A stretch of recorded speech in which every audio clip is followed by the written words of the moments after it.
एक शहर में एक छोटा लड़का रहता था जिसका नाम दीपक था। वह छठी कक्षा में पढ़ता था। दीपक एक बहुत ही सीधा साधा और मासूम बच्चा था। एक दिन जब दीपक अपने कमरे में किताब पढ़ रहा था तब माँ ने आकर उसे कहा, दीपक जाओ पास की दुकान से कुछ सामान लेकर आओ। दीपक तुरंत उठा और माँ के हाथ से पैसा और थैला लेकर चल पड़ा।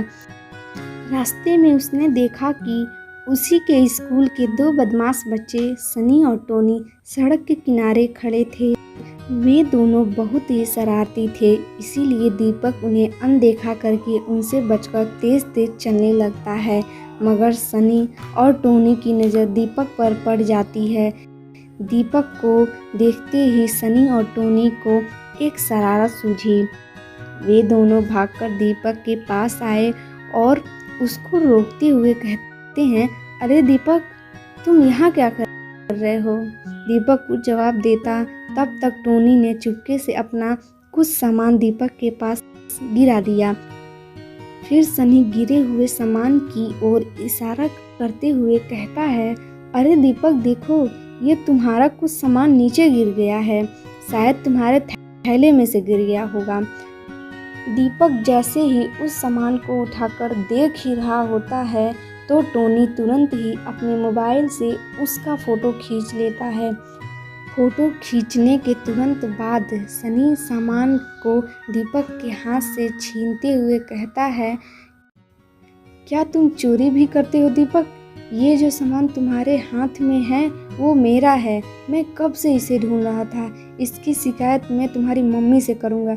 यह सुनते ही दीपक बहुत डर गया और रोते हुए कहने लगा, नहीं नहीं, मैंने कोई चोरी नहीं की है।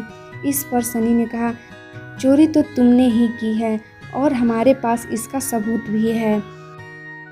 फिर उन्होंने दीपक को अपने मोबाइल से खींची हुई फ़ोटो दिखाई जिसमें उसके हाथ में उन दोनों का सामान था।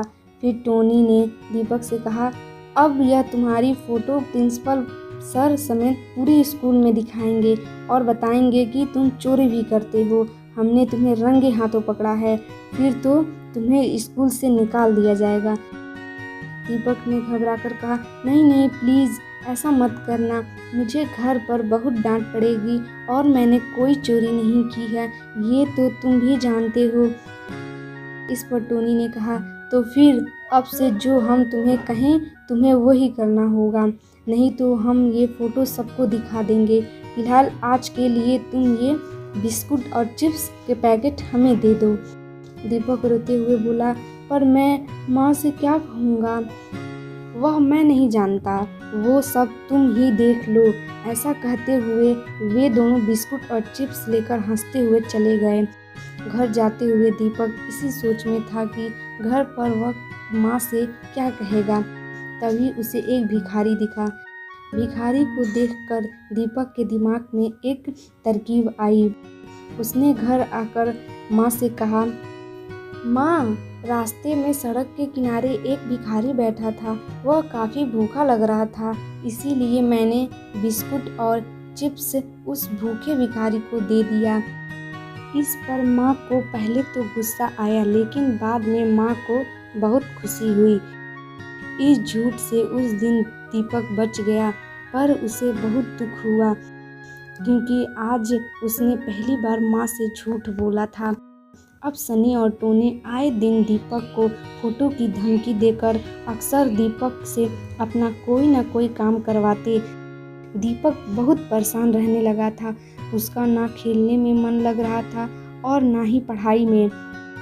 माँ को उसकी परेशानी महसूस तो होती, पर लाख पूछने पर भी दीपक उन्हें कुछ न बताता और सब कुछ ठीक है यह कहकर बात को टाल देता। एक दिन सनी और टोनी ने दीपक को टॉफ़ी और बिस्कुट लाने को कहा। दीपक के पास टॉफ़ी और बिस्कुट खरीदने के लिए पैसे नहीं थे। वह परेशान होकर इधर उधर टहल रहा था। अचानक उसे टेबल पर रखे माँ के कुछ पैसे दिखाई दिए। उसने बड़ी हिम्मत करके टेबल पर से कुछ पैसे चुरा लिए और टॉफ़ी और बिस्कुट खरीद कर टोनी और सनी को दे दिया। उस दिन के बाद उसको बिल्कुल अच्छा नहीं लग रहा था। क्योंकि उसने अब झूठ के साथ साथ चोरी भी की थी। उसको यह सब अब बर्दाश्त नहीं हो रहा था। वह इन सब से बाहर आना चाहता था। एक दिन जब माँ उसके कमरे में आई तो उसने देखा कि दीपक जोर जोर से रो रहा था। बेटी को रोता देख माँ ने प्यार से उसके सिर पर हाथ फेरते हुए उसके रोने का कारण पूछा।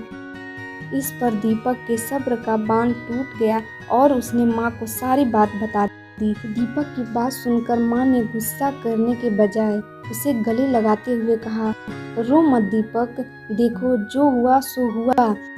मैंने तुम्हें कितनी बार समझाया था कि हमें अपने माता पिता से कभी भी कोई बात नहीं छिपानी चाहिए, चाहे कितनी भी बड़ी गलती हो या कोई भी बात हो। सबसे पहले अपने माता पिता या घर के किसी बड़े को पूरी बात बतानी चाहिए। बड़ों की डांट और सज़ा से कभी डरना नहीं चाहिए, वे ही हमें सही रास्ता बताएंगे। और तुमने ये कैसे सोच लिया कि हम भी तुम्हें चोर समझेंगे? हम पहले पूरी बात समझते फिर ही कोई फैसला लेते। सिर्फ सनी और टोनी की एक फ़ोटो से यह कैसे सिद्ध हो जाएगा कि तुम चोर हो? सनी और टोनी का आचरण देखकर तो कोई भी उन दोनों की बातों पर विश्वास नहीं करेगा। खैर, मैं कल ही तुम्हारे साथ स्कूल चलूँगी और तुम्हारे प्रिंसिपल सर को सारी बात बताऊँगी। अब तुम चिंता मत करो, हमें तुम पर पूरा विश्वास है। माँ की बात सुनकर दीपक का सारा डर और सारी चिंता दूर हो गई। कई दिनों बाद वह सुकून महसूस कर रहा था। माँ ने अगले ही दिन स्कूल जाकर प्रिंसिपल सर को सारी बात बताई।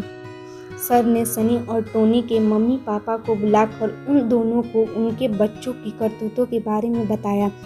सनी और टोनी दोनों को सभी से बहुत डांट पड़ी। सनी और टोनी के मम्मी पापा भी बहुत शर्मिंदा हुए। उन्हें प्रिंसिपल सर, दीपक और उसकी मम्मी से माफ़ी भी मांगनी पड़ी। प्रिंसिपल सर ने सनी और टोनी को आखिरी हिदायत देते हुए कहा कि यदि अब से उन दोनों के खिलाफ कोई भी शिकायत मिली तो उन्हें स्कूल से निकाल दिया जाएगा। इस प्रकार सबके सामने अपने मम्मी पापा की बेइज्जती देखकर सनी और टोनी भी बहुत दुखी हुए और साथ ही स्कूल से निकाले जाने के डर से उन्होंने खुद में बदलाव और सुधार लाने की प्रतिज्ञा की। शिक्षा। इस कहानी से हमें यह सीख मिलती है कि कोई भी बात हो या हमसे कोई भी गलती क्यों न हुई हो, हमें अपने माता पिता से कुछ भी नहीं छुपाना चाहिए। हो सकता है कि वे हमें हमारी गलती पर डांटे या सज़ा भी दें, पर वे हमारी सहायता भी करेंगे और हमें सही रास्ता भी दिखाएंगे।